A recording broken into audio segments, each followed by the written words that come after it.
Thank you for coming. I wish to speak with you both in a place where privacy was assured. We quite understand. What was it that you wished to discuss?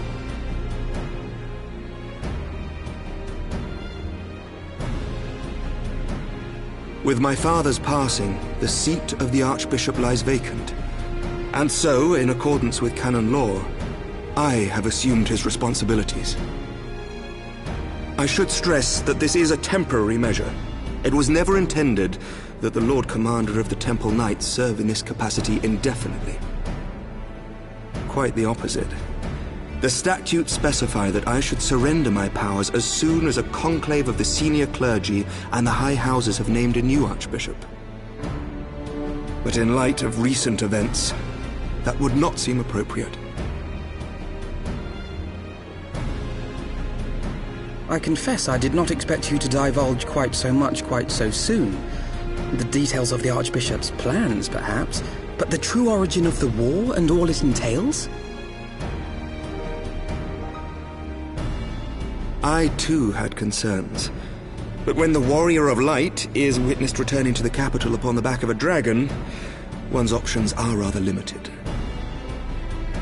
Mayhap I could have concealed certain details, but for how long? And at what risk? Should the truth have come to light in the meantime, how would the people have viewed my silence? After 1,000 years of lies and secrecy, I could not well abuse their trust and hope to be believed. The time for deception has passed. I only wish the people agreed. That some would deny the truth I had anticipated, but not this many. And among the few who acknowledged that my father had to be stopped, no small number question our methods.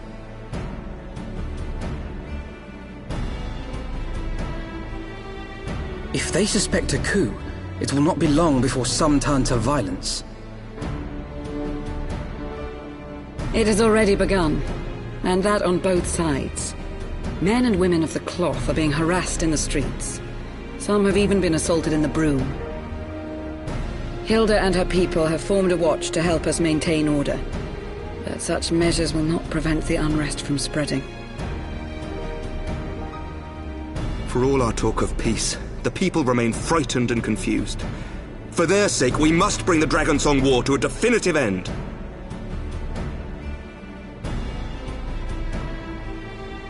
And we should be glad to help you, Sir Emmerich.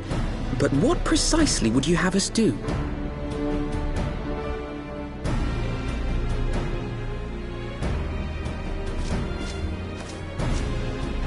We wish to treat with the dragons of Annex Shrine.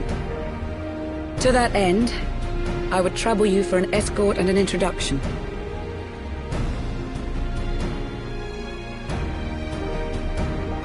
Annex Shrine? You would speak with Vidofnir, then? We must needs open a dialogue between our peoples. Acting as my representative, Lucia will extend an invitation to their leader, that she might visit us here in Ishgard. Were she still with us, I would of course have beseeched Isel's assistance in this matter. But as she is not, I must ask that you aid us in her stead. Will you do us this favor?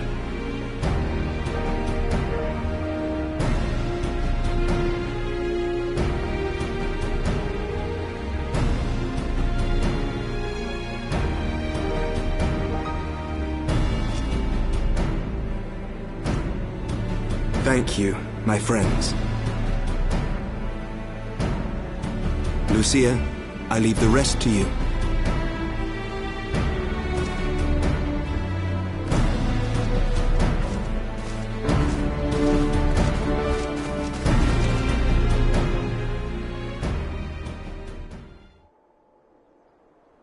In the wake of the Archbishop's fall, the nation of Ishgard trembled, the faith of her people shaken to its very core.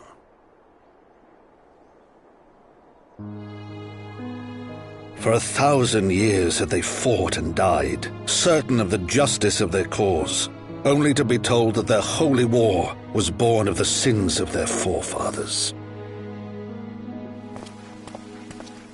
What then for those brave men and women, thus stripped of their righteousness but to despair, to deny the truth and decry its speakers?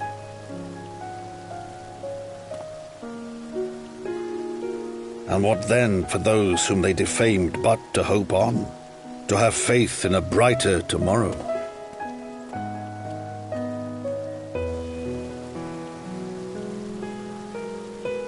A tomorrow in which man and dragon might live together in harmony, then as distant as the very stars in the heavens.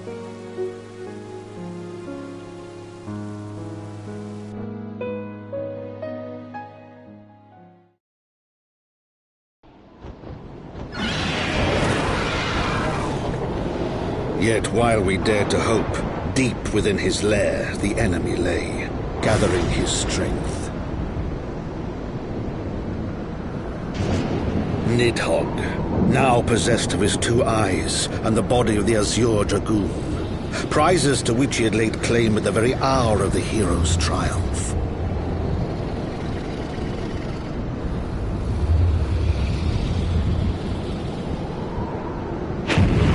As desperately as we sought the solace of peace, the great worm craved the misery of war. Nor was he alone in his misbegotten desire.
I'm terribly, terribly sorry to have kept you all waiting.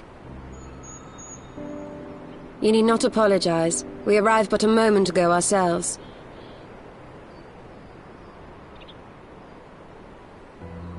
Pray, allow me to introduce Kryle, who has recently come from the Sharlayan motherland. She has generously offered to assist us. Oh, please, think nothing of it. A trip to Eorzea was long overdue. You must be the Warrior of Light. Yes, you certainly do look the part. A pleasure to meet you at last, sir.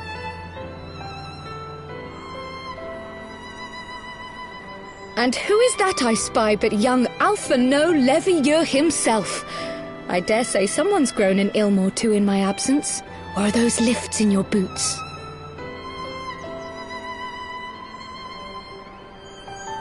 We, Miss Kryle and I met at the Studium years ago. I shall forever be indebted to her for her sage guidance. It was no small task keeping him out of trouble, believe you me. The youngest ever to enter the Studium, him and his sister, 11-year-old prodigies. Suffice it to say, social graces were not among his list of talents. Striding up to his seniors on his first day, head held high. What was it he said again? Thank you, Kryle.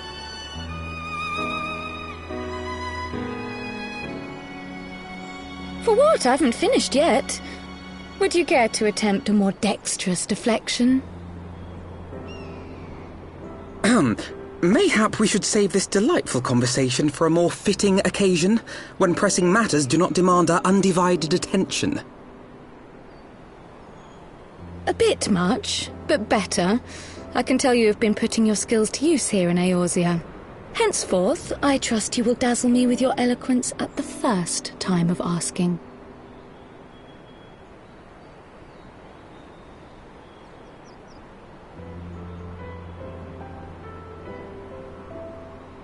Right, on to more pressing matters. Finding Minfilia and the other missing scions. I gather you have new information to share with us. A new approach, actually. Tataru recounted the tale of your escape, and it gave me an idea. Simply put, assuming Thancred left some manner of trail when you whisked him away, as is almost always the case with teleportation magics, I am confident I can find and follow it. Then what are you waiting for? The wherewithal to do it. The fact is, my abilities aren't quite up to the task. Not in themselves, anyway. If I had Master Matoya's crystal eye, on the other hand... Then let us all call on her forthwith. I think it best you explain your plan to her in person.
Oh. Is that trouble I smell? Or did you forget to wipe your boots on the way in? Forgive us, Master Matoya. We will be sure to wipe them on the way out. And may I say how glad I am that age has not yet deprived you of your senses. Ever so quick-witted, aren't we? To the detriment of your manners. Well, out with it then. What do you want?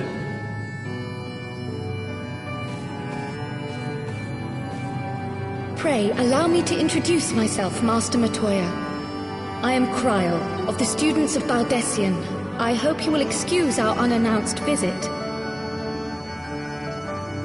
Baldessian, you say? Oh, yes. The old coot set up shop on the Isle of Val, didn't he? Regrettably, our order's headquarters and the Isle itself were obliterated by a magic of immense power. I have the blessing of light to thank for my own preservation. Kryl, you too possess the Echo. Well, yes, of course I do. Our order is devoted to uncovering the mysteries of Hydaelyn and interpreting her will, particularly through the study of her gift to us. It was in the course of these studies that I met and subsequently befriended Minfilia. She and I have rather a lot in common. I had no idea. You weren't supposed to. Not that I wanted to deceive you, you understand, but precautions had to be taken. Yes, yes, that's all well and good, but you still haven't told me why you're here. The students of Baldessian are gone, and there is naught I can do to change that. But the signs of the Seventh Dawn can yet be restored, and my dear friend found. You have in your possession an ancient crystal of light, one you call your crystal eye. I believe I can use it to focus my abilities and locate one of the missing scions. And there I was, thinking you might want to make use of my years of experience. Oh, wait here.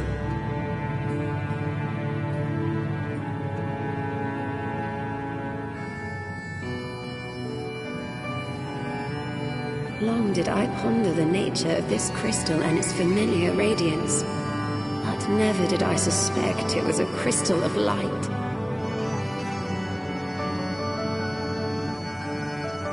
On the cusp of an umbral calamity, souls blessed with the power of the Echo invariably appear. To aid these, her chosen warriors, Hydaelyn bequeaths to each a slither of her strength in the form of a crystal of light. But as her strength wanes, so too does the potency of her gifts. This crystal, born of an earlier era, is infused with a power far greater than those of this age. You could travel the length and breadth of the land and not find a crystal even a fraction as pure. Its value is beyond measure, as are the risks inherent in its use. No two manifestations of the Echo are alike. I, for example, can converse with beings of every shape and size, excepting beasts, contrary to what others would have you believe. Language has nothing to do with it, of course. Rather, I am sensitive to the whispers of the soul. Their intent, their very essence even, the traces of which serve to guide the elementals to Y'shtola. Far-fetched though it may sound, I believe that with your crystal eye, I may be able to pick up where they left off and follow the remaining trail to Thancred. That is, if I have your permission.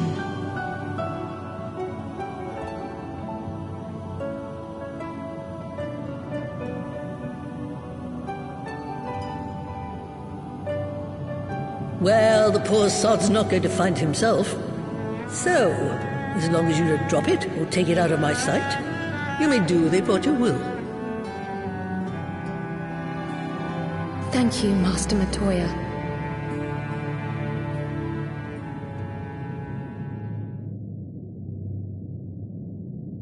Then let us begin.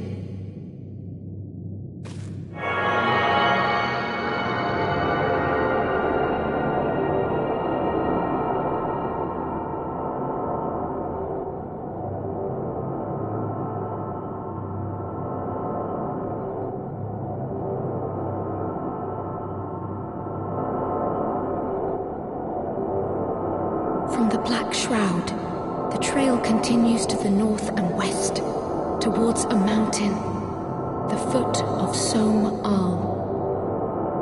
It was a near thing, but he was not deposited within the rock, I think.